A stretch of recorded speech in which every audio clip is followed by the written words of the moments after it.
Oke, bismillahirrahmanirrahim. Assalamualaikum warahmatullahi wabarakatuh. Di sini kami dari kelompok 4 dengan mata kuliah Psikologi Agama. Kami yang beranggotakan saya Juwita Nisa Anggraini, kemudian ada Mbak Sani Fitrianingsih, ada Raufik Mufaki, Amanda Diah, Rahmadina Kusumawati, dan Fania Rahmaputri. Kami akan menjelaskan materi mengenai psikologi memaafkan. Nah, bisa dilihat ya screen-nya, PPT-nya. Nah,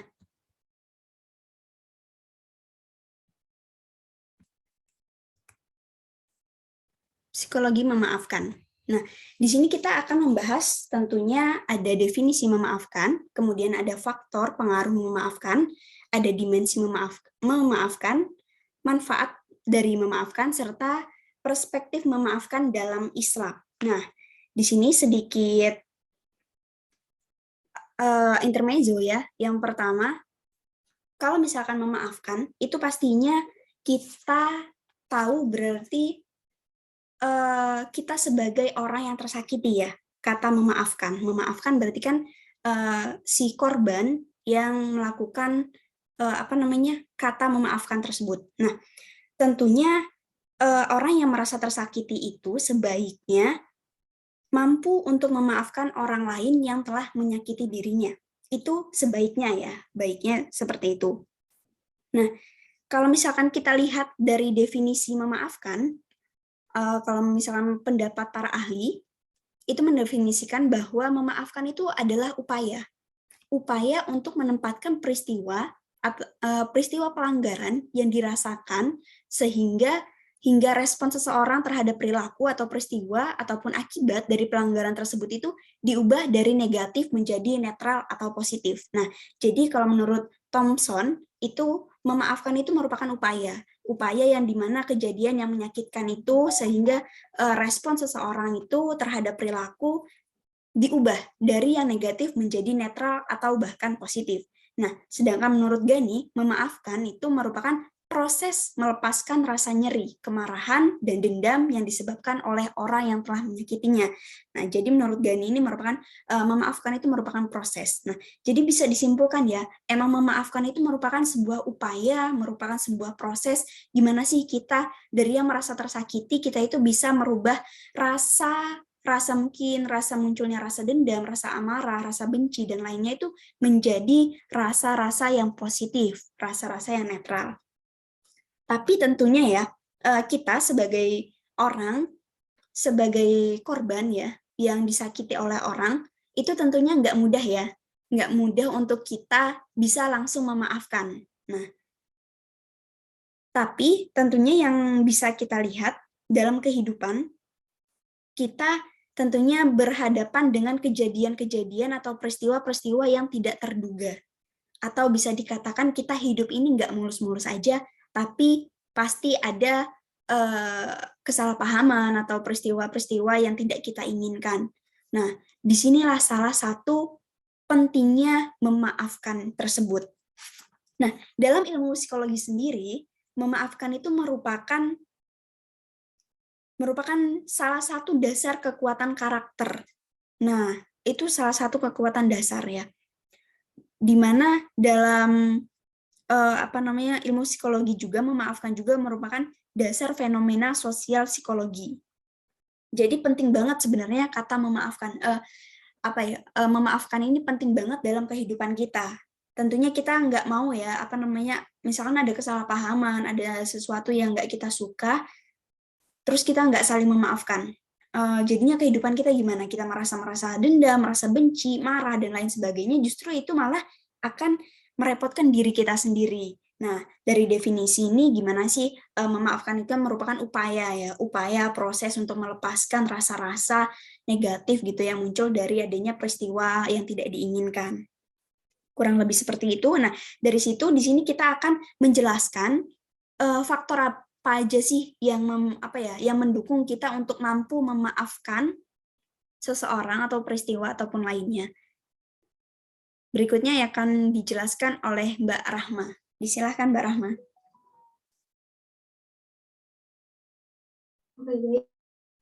Selanjutnya saya akan menjelaskan mengenai faktor yang mempengaruhi memaafkan. Yang pertama yaitu munculnya empati. Empati di sini maksudnya adalah kemampuan untuk mengerti dan merasakan pengalaman orang lain tanpa mengalami situasinya. Kemudian yang kedua ada perspektif taking atau penilaian terhadap pelaku dan kesalahannya. Dan yang ketiga ada tingkat kelukaan atau karakteristik serangan. Nah, yang keempat ada karakteristik kepribadian. Yang kelima ada kualitas hubungan interpersonal. Maksudnya memberi maaf paling mungkin terjadi pada hubungan yang dicirikan oleh kedekatan, komitmen, dan kepuasan. Memaafkan juga berhubungan positif dengan seberapa penting hubungan tersebut antara pelaku dan korban. Faktor lainnya yang mempengaruhi perilaku memaafkan adalah hubungan antara orang yang disakiti dengan pelaku. Dan yang keenam, ada permintaan maaf.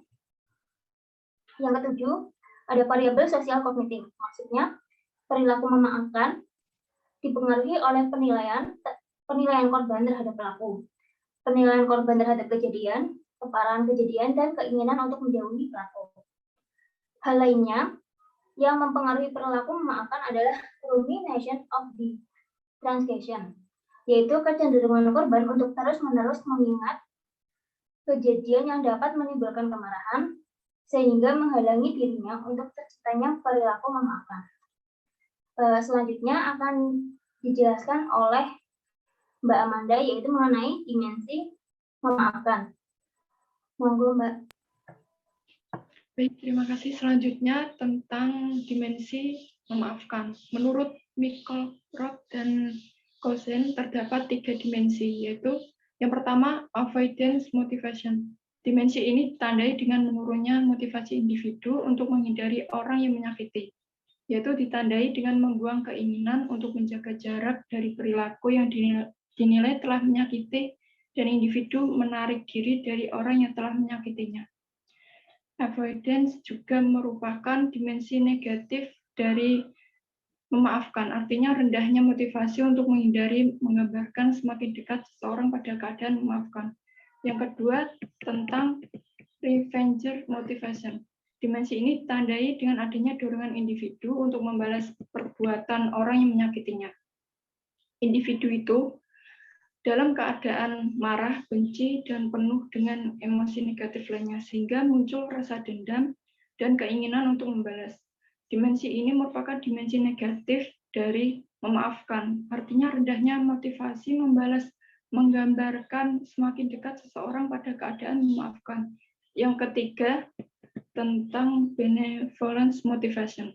Dimensi ini ditandai dengan adanya dorongan untuk berbuat baik terhadap orang yang menyakitinya, dengan mulai berempati dan berkomunikasi dengan baik.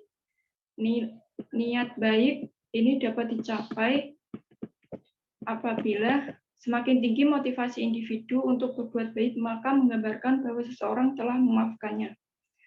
Baik, selanjutnya akan dijelaskan oleh Mbak Sani mengenai selanjutnya dimensi memaafkan. Baik, di sini saya akan melanjutkan pemaparan materi dari Mbak Amanda, yaitu Baumeister, Exline, dan Summer ini menjelaskan 2 dimensi dari forgiveness, yaitu intrasikis dan interpersonal. 2 dimensi ini yang saling berinteraksi, kemudian terbentuklah 4 kategori forgiveness, yaitu yang pertama ada hollow forgiveness, yang dimana kombinasi ini terjadi saat pihak yang tersakiti dapat mengekspresikan forgiveness ini secara konkret melalui perilaku, namun pihak yang tersakiti ini belum dapat merasakan dan menghayati adanya forgiveness di dalam dirinya. Jadi pihak yang tersakiti masih menyimpan rasa dendam dan kebencian meskipun ia telah mengatakan pada pihak yang menyakiti bahwa ia telah memaafkannya. Yang kedua ada silent forgiveness, yaitu kombinasi ini terjadi saat intrasikis forgiveness ini dirasakan namun tidak diekspresikan melalui perbuatan dalam hubungan interpersonal. Pihak yang tersakiti ini tidak lagi menyimpan perasaan marah, dendam, benci, kepada pihak yang menyakiti, namun tidak mengekspresikannya. Jadi pihak yang tersakiti ini membiarkan pihak yang menyakiti terus merasa bersalah dan terus bertindak seakan-akan tetap bersalah. Yang ketiga ada total forgiveness, yaitu pada kombinasi ini pihak yang tersakiti menghilangkan perasaan kecewa, benci, atau marah terhadap pihak yang menyakiti tentang kesalahannya. Yang kemudian hubungan antara pihak yang disakiti dengan orang yang menyakiti pulih secara total seperti sebelum sebelum peristiwa yang menyakitkan ini terjadi. Yang keempat ada forgiveness, yaitu kombinasi intrapsikis dan interpersonal. Forgiveness ini tidak terjadi pada pihak yang tersakiti. Baumeister, Exline, dan Summer ini menyebut kondisi ini sebagai total grand combination. Keadaan ini terjadi karena pihak yang tersakiti telah salah persepsi mengenai forgiveness, yaitu kesalahan persepsi yang terjadi menjadi faktor penyebab terjadinya no forgiveness ini. Yang pertama itu ada claim on reward benefit, yaitu pihak yang tersakiti merasa bahwa dirinya berhak atas reward atau keuntungan sebelum ia harus memaafkan. Karena ia ini beranggapan bahwa pihak yang menyakiti telah memiliki hutang yang harus dibayar karena telah menyakiti dirinya. Yang kedua ada to prevent recourse. Forgiveness ini dianggap dapat meningkatkan kemungkinan terjadinya peristiwa yang menyakitkan yang dialami pihak yang tersakiti di masa mendatang. Tidak diberikannya forgiveness kepada pihak yang menyakiti, maka pihak yang tersakiti dapat terus-menerus meningkatkan perilaku yang menyakiti untuk tidak diulangi perbuatannya. Yang ketiga ada continued suffering, yaitu pihak tersakiti terus-menerus merasa menderita karena peristiwa yang menyakitkan ini yang dialami oleh pihak yang tersakiti di masa lalu ini sangat mempengaruhi hubungan dengan pihak yang menyakiti di masa depan. Maka forgiveness ini merupakan suatu yang sulit untuk dilakukan. Ada yang keempat yaitu pride of revenge. Pihak yang tersakiti ini merasa bahwa dengan memberikan maaf kepada pihak yang menyakiti, maka ia telah melakukan perbuatan yang mempermalukan dirinya. Bahkan dia itu beranggapan jika dia minta maaf itu menunjukkan rendahnya harga diri dari pihak yang tersakiti. Yang kelima itu ada principal refusal. Pihak yang tersakiti menilai bahwa forgiveness ini sebagai pembebasan terhadap perilaku dari peradilan. Pihak yang tersakiti takut tidak dapat mendapat perlindungan hukum jika ia sudah memaafkan orang yang menyakitinya. Begitu, materi selanjutnya akan disampaikan oleh Mbak Tania.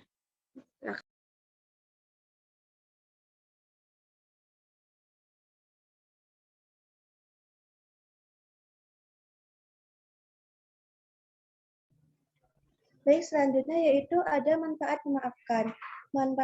Manfaat memaafkan lebih cenderung berdampak positif dilihat dari aspek kesejahteraan psikologis, kesehatan fisik, dan pencapaian keberhasilan. Memaafkan juga mempengaruhi dukungan sosial, mental kuat, dan kesehatan fisik manusia. Yang siap memaafkan lebih baik dalam memelihara hubungan positif dengan hubungan sosial. Mereka mungkin lebih mampu memetik manfaat dari dukungan sosial, relasional, mengalami kedekatan, komitmen, kesediaan untuk mengakomodasi, kesediaan untuk pengorbanan, dan kerjasama. Lalu di sini manfaat memaafkan yaitu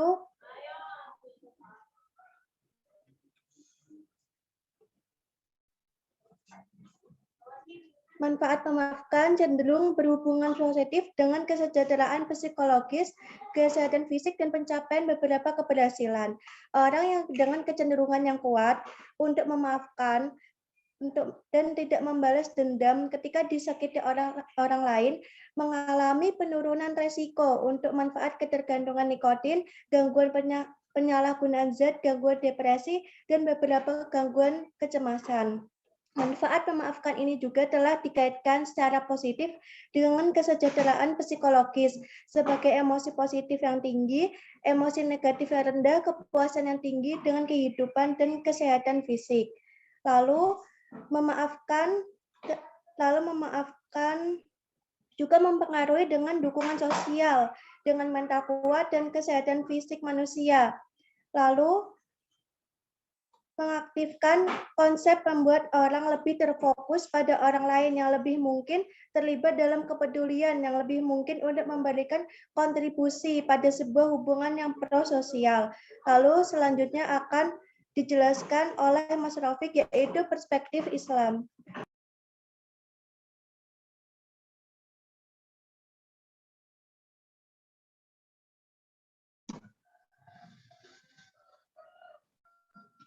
Ya, maaf karena terkendala sinyal. Berikutnya mungkin saya akan menjelaskan mengenai konsep memaafkan dalam perspektif Islam. Memaafkan adalah konsep dengan akar keagamaan yang mendalam dan merupakan dasar fenomena dari sosial psikologis. Kenapa? Karena pada dasarnya setiap agama itu merupakan ajaran cinta kasih. Contohnya di dalam agama Islam. Di dalam kitab beragama, kita diajarkan untuk selalu memandang sesama dengan tatapan kasih sayang. Atau dalam istilahnya yaitu ainur rahmah. Jika kita sudah biasa menempatkan pandangan kita terhadap sesama dengan sebagai pandangan kasih sayang, hal tersebut akan mendorong diri kita untuk memaafkan, dan berlaku untuk ridho. Terdapat banyak penelitian yang berkaitan dengan memaafkan, dikaitkan dengan konsep beragama. Dan hasil dari penelitian tersebut adalah agama mempengaruhi dari konsep pemaafan sendiri. Akan tetapi tidak semua penelitian itu berhasil membuktikan bahwasannya religiositas itu berkaitan dengan konsep pemaafan. Salah satunya misalkan penelitian oleh MC Golog dan Hyot menyatakan bahwa religiositas juga dapat membuat seseorang melakukan pembalasan. Hal tersebut sangat dipengaruhi oleh kematangan beragama dari setiap orang, dengan meyakini bahwa setiap orang pasti memiliki ciri khas tersendiri dan didukung dengan empati yang kuat, berdasarkan kesadaran akan diri sendiri. Hal tersebut akan membuat seseorang lebih mudah untuk memaafkan. Kata maaf sangat dimuliakan Allah Subhanahu wa Ta'ala, karena sering disebutkan di dalam Al-Quran, salah satunya dalam surat Al-A'raf ayat 199. Yang berbunyi a'udzubillahi minasyaitonirrajim bismillahirrahmanirrahim. Khudil 'afwa wa'mur bil ma'ruf wa'rid 'anil jahilin. Yang artinya jadilah pemaaf dan suruhlah orang mengerjakan sesuatu kebajikan serta jangan pedulikan orang-orang yang bodoh. Agama Islam adalah agama rahmatan lil alamin yang menebarkan kasih sayang kepada lingkungan sekitar. Agama sendiri dapat diartikan juga dengan mengikat kita dengan suatu hubungan antara kita dengan Allah ataupun kita dengan sesama manusia. Dalam menjalani hubungan tersebut tentu saja harus berorientasi pada keharmonisan. Ya mungkin sekian dari saya kembalikan kepada moderator.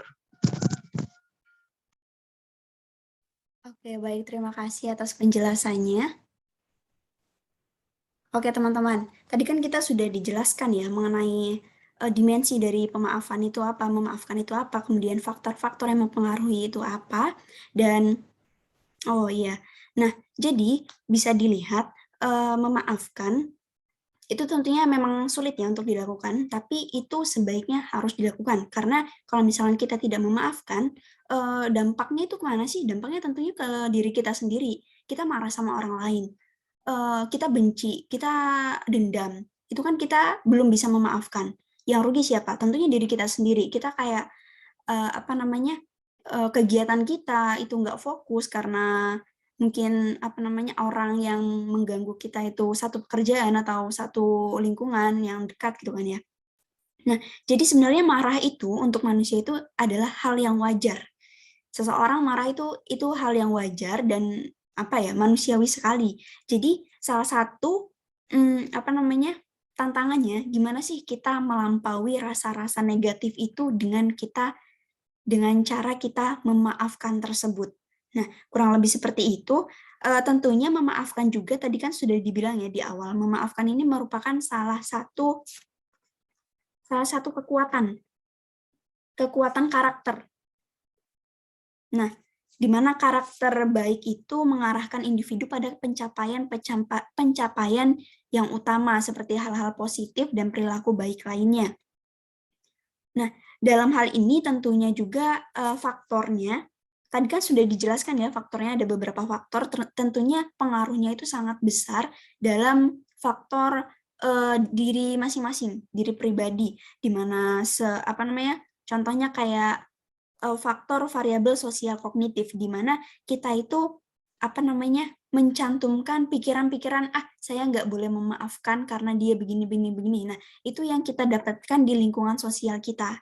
Nah, jadi gimana kita itu melampaui pikiran-pikiran yang asumsi-asumsi yang udah kita dapat di lingkungan kita tentang memaafkan tersebut, sehingga kita bisa memaafkan kesalahan, perbuatan, ataupun peristiwa yang tidak kita inginkan. Kurang lebih seperti itu dari kelompok kami. Terima kasih. Jika ada pertanyaan ataupun hal yang mau disanggah, tambahan, sangat dipersilakan. Sekali lagi terima kasih. Wassalamualaikum warahmatullahi wabarakatuh.